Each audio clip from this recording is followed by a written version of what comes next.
There's been a lot of focus on educational disruption of children. We've had guests on our show who have given us tremendous insight into the many struggles that children are facing as a result of the pandemic and balancing school and home. But as we prepare to send our children back to school, educators are also moving back into their classrooms, and families are preparing for distance learning or a hybrid model of learning. We've heard little of the educational disruptions of adult learners. So today, we're going to focus on the challenges associated with adult learning through professional development and workforce development. Many of these trainings are actually hosted by school districts, and they too are struggling to pivot with this new hybrid model of teaching and learning. Hello everyone, my name is Rebecca Tuttle. I'm the founder and principal of Grant Right Now and Grant Writing for Good. Welcome to Coffee Time with Masterminds, a 30-minute conversation with leaders of mission-based organizations. Please introduce yourselves and tell us where you're from in the chat. I'm joined today by my co-host, Peta Blakely of Blakely Consulting. Welcome, Peta. How are you today?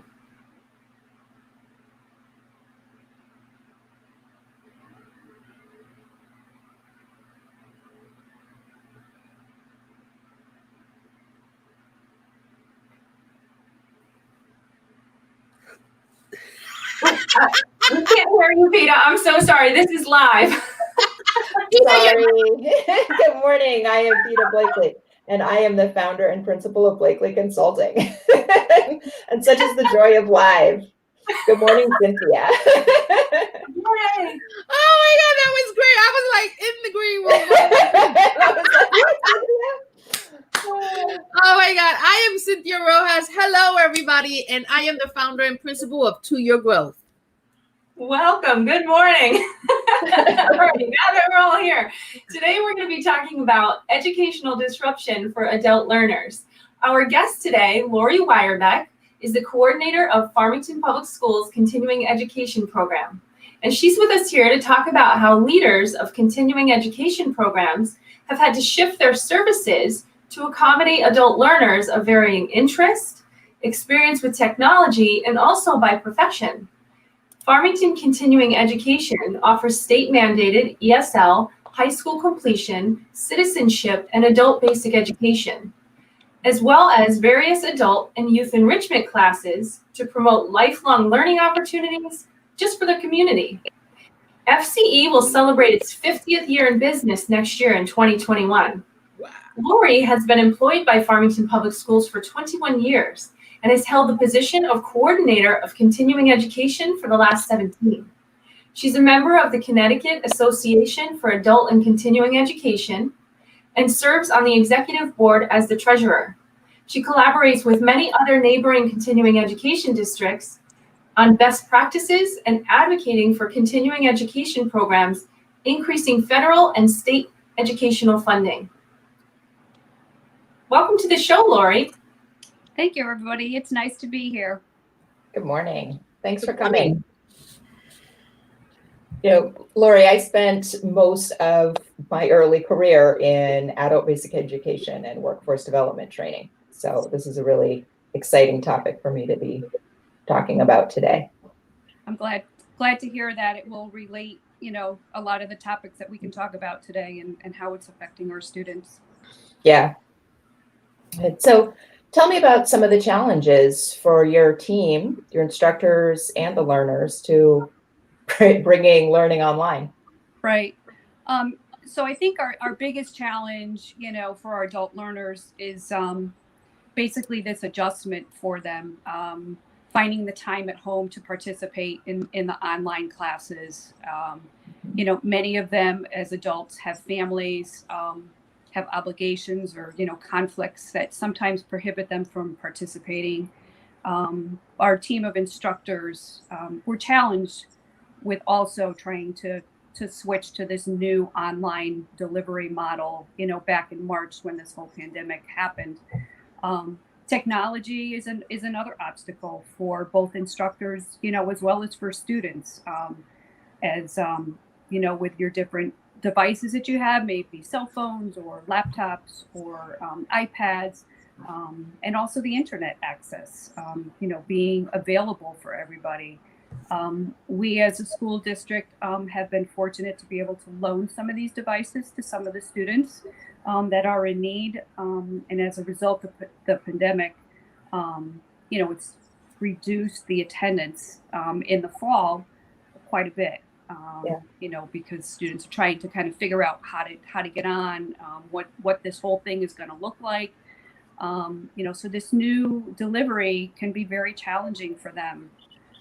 But the online classes, I think, have opened the opportunity, for program growth and allowing people to participate in different ways. So our fall semester is going to a hybrid and in-person and an interactive learning model, meaning that we will hold classrooms in person and we will broadcast live. So those that are not able to attend in person can also attend virtually in the same type of classroom. So we're looking forward to the fall.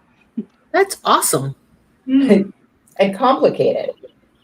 Yes, and ever changing, of course, based on any of the health recommendations. Yep. Have to be ready to shift at any time, but yet still deliver the service to our students. Mm-hmm. So how challenging was it to ramp up and change your delivery model in the spring? It took some time. I was fortunate to be on the Farmington Public School COVID-19 task force. So I was kind of aligned with the district on which way they were going. As school got out in the middle of March, we quickly turned around with my team of staff and started to make a different model on how that would work. So within 2 weeks, after training with my staff, we were pretty much online. Of course, along the way, a lot of ups and downs and figuring out, and we used a couple of different platforms, Zoom and Schoology. Schoology was our classroom, so to say, where students could see assignments. There's resources there. And then Zoom was the connection piece for all of the students to connect. And again, that challenge of, them being able to log on, the lag time. But it took some time. My enrichment classes, some of the teachers decided that they would, go online. Other ones, it just was not for them. So we kind of rode the semester out as classes would come up. We tried to delay them and try to, add on to the classes at the end. But as you know, we kind of stayed shut down through June. So now we're onto a different model. Many of our classes for the fall, 61% of them, we've moved to an online format. So hopefully we'll get the enrollments for online, and some of them are still in person. And hopefully we'll get the participation there. Yeah. So I have a question, Lori. One of the things that a lot of places that have had to go online are seeing is that while their audience, their local audience or a part of their audience members may have decreased in terms of attendance, because now someone can technically, probably from anywhere in our nation, join your class. Are you seeing a different group of people sign up for your classes? We can, and hopefully we will. That's my my hope at this point, because the biggest percentage is now with the online classes. This will open the door for anybody anywhere to participate in our classes. As I said, we're just opening up our fall registrations, so Okay. That's the hope, to see where this will go. But I'm also collaborating with some other area towns to also offer online classes just because of that. So somebody could sit over in California and take our classes. Yeah. So really, as much as the pandemic has kind of put a damper on things, in this perspective, it's opened it up to many opportunities for adult education and online learning. So it's, I think, It has stepped into a new era, actually. Yeah. Yeah, it has. But I think that's, Oh, go ahead, Peta. I think there's both a threat and an opportunity to equity and access in taking all of this online, right? I mean, the concern about internet access and about the technology that people have in their homes, or private and quiet spaces that people have in their homes. But the trade-off is, for individuals who have disability issues or live in very under-resourced areas, there might be access to a whole lot of new opportunities. Yeah, I wonder, God, I just lost my frame of thought, but my thinking stream. But we see Renee in the comments, and Yeah, Renee is here. Renee is joining us in the car. So thank you. Oh, I remember now what I was going to ask. So Peter and I were actually talking about this week, Lori, and I wonder if you are having a similar experience. So a lot of people take these adult ed classes to also get out of the house, have some fun. I've learned everything from knitting to crocheting to jewelry making to how to hula hoop through adult ed classes. So, and now I have to tell you, when I looked at my local adult ed, one, the booklet was very thin, but two, going on Zoom means yet another meeting. And so there's a lot of value to coming together. Is that why you kept some of it live? Exactly. And also for the fact that some of your in-person classes are very difficult to do online. Many of them being your arts classes, very much that hands-on, the supplies that are there. Although we have figured out ways to kind of go around that. Some teachers are comfortable with doing the online in that instance, and some of them are not. So it's all dependent upon, I think, the teacher and their comfort level. If they want to do the Zoom. And there are some people that are ready to go, ready to get back to in-person classes. So that's why we're trying to kind of offer, a variety of those for those people, especially our fitness classes. We've always had a very big participation with our fitness. So our yogas and our Zumba classes, some of those will remain online, but many of them will return in person. So we'll be anxious to see. I don't anticipate a full class as we had before, but I do anticipate slowly for people as they get more confident and are ready to return at their own pace, they will. Nice. Peter, you had asked about equity and accessibility, and I think one of the things that is not misunderstood but underestimated about continuing education programs is the diversity of the offerings and the flexibility. So if you can't go to a gym and work out, you can go sign up for these continuing ed programs. And also the cost is significantly lower, depending on what program you're signing up for through continuing ed, than if you were to go out and purchase that gym membership or all the other offerings. And Laura, you also teach language, which I think is really an interesting offering as well. And, because I've been teaching continuing ed now, this is my 7th year, and I've seen it evolve and change, and Lori's she's a remarkable at what she does. And you're always looking, Lori, too, for additional offerings, which I think is great because you have your pulse on what is it that the community is asking for, so you can deliver programs and interests of topics that people are looking for. Exactly. So how have your topics changed since the pandemic? Oh, that's a good question.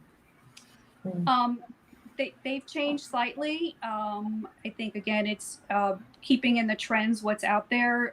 We're going to do a intro to Zoom class for those students that, want to learn how to use Zoom. There's always, some type of technical or apprehension when you're trying to hook on to get into the program. So I think that's one area there. Any of your languages, any new trends that are coming up is always a topic to always research. So we're always open to any type of new suggestions or class proposals from anybody. And now, with the online format, people can sit. We actually have a musician who was here in the area, recently moved down to Texas, and he's still continuing to offer his, music classes on the online format. So it's really opening up a new world for us. You just got to stay on the boat and, keep moving forward with it. So any ideas or suggestions for proposals are not off the table. We're open to a lot of the different ideas. That's great. One of the one of the other issues that we're concerned about is the unemployment caused by the pandemic. And adult education, and particularly workforce development offerings, are very important. Are you seeing any changes in courses related to, job search or upskilling or career changes at this time? We have seen an increase in that, and it's one of our focuses is the workforce development.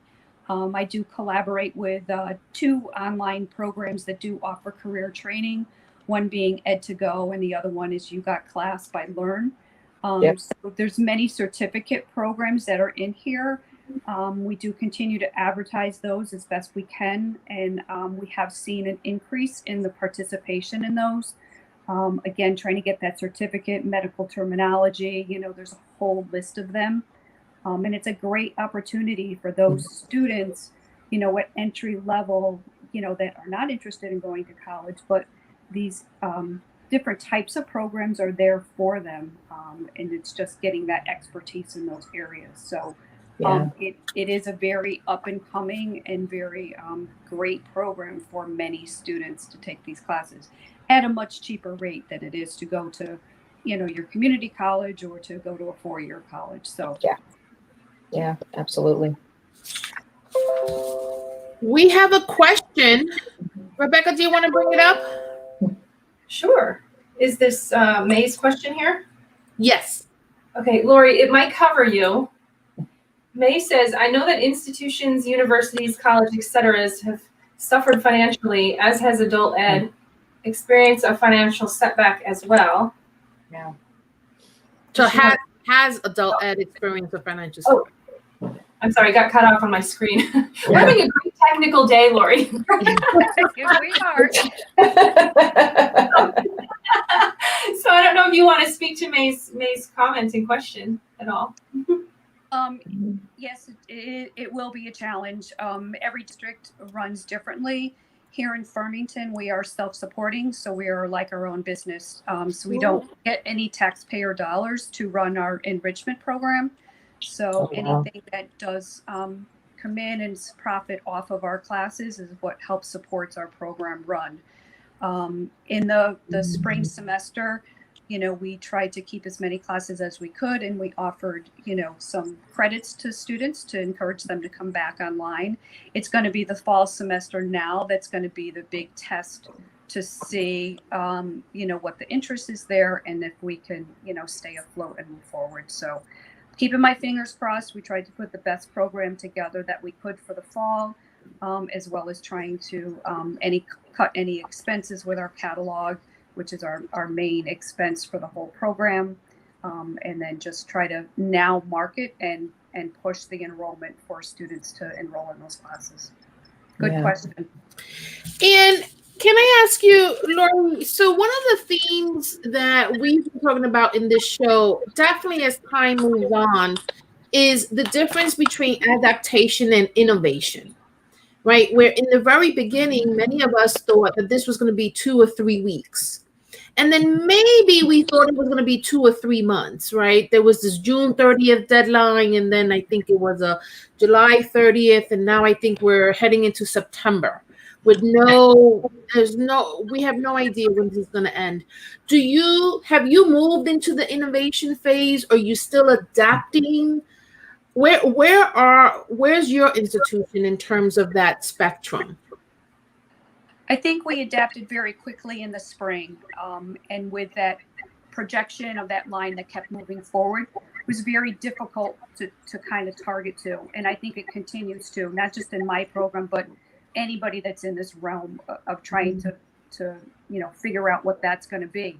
We don't know what it's going to be. It's just at this time and in this moment is what we can plan for, but yet you still have to try to project down the line. It's been difficult, it's been challenging, but it's also been very innovative on what we can do. And that's the outlook that I'm trying to have is, down the road, how is this going to change my program?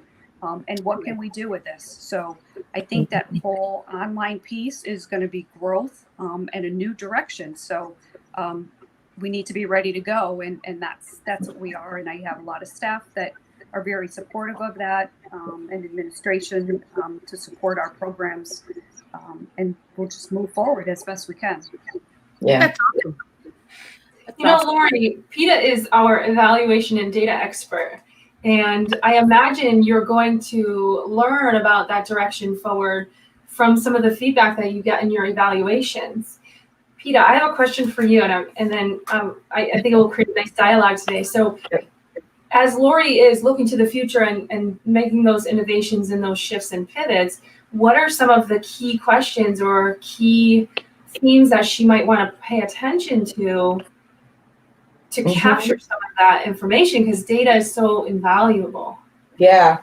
So what I'm saying across the board is, and this is what we've been seeing with everybody that we've talked to on our show, we're all scaling back to meeting our mission.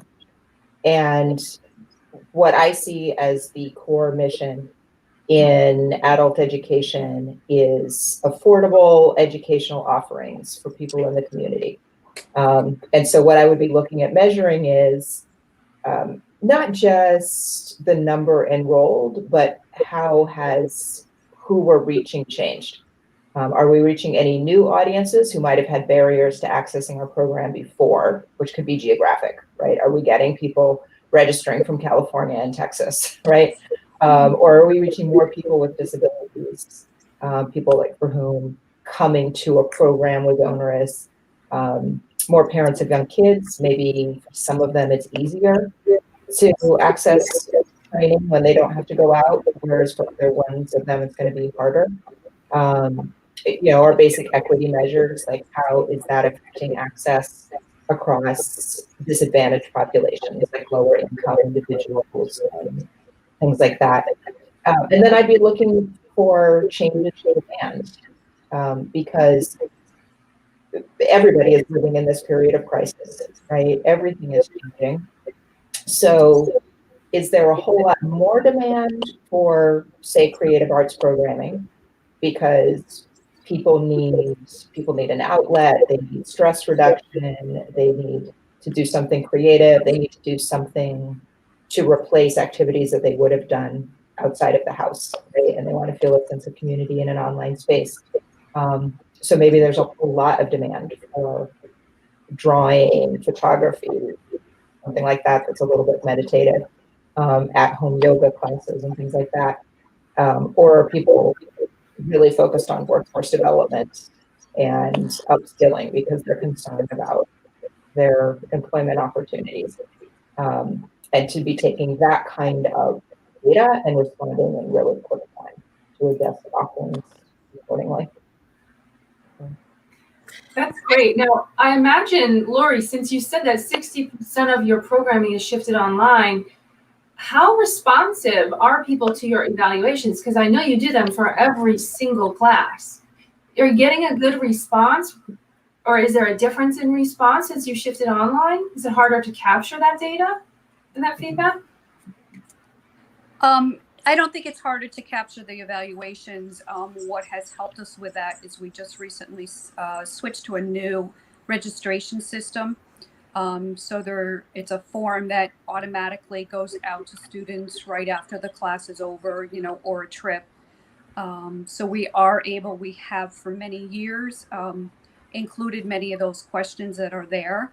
But at this point, with all of the online classes and the new direction that we're all going, I always look at making changes to those evaluations. And then it's very important to pull that data, like PETA said, and analyze that and see what direction you need to go in.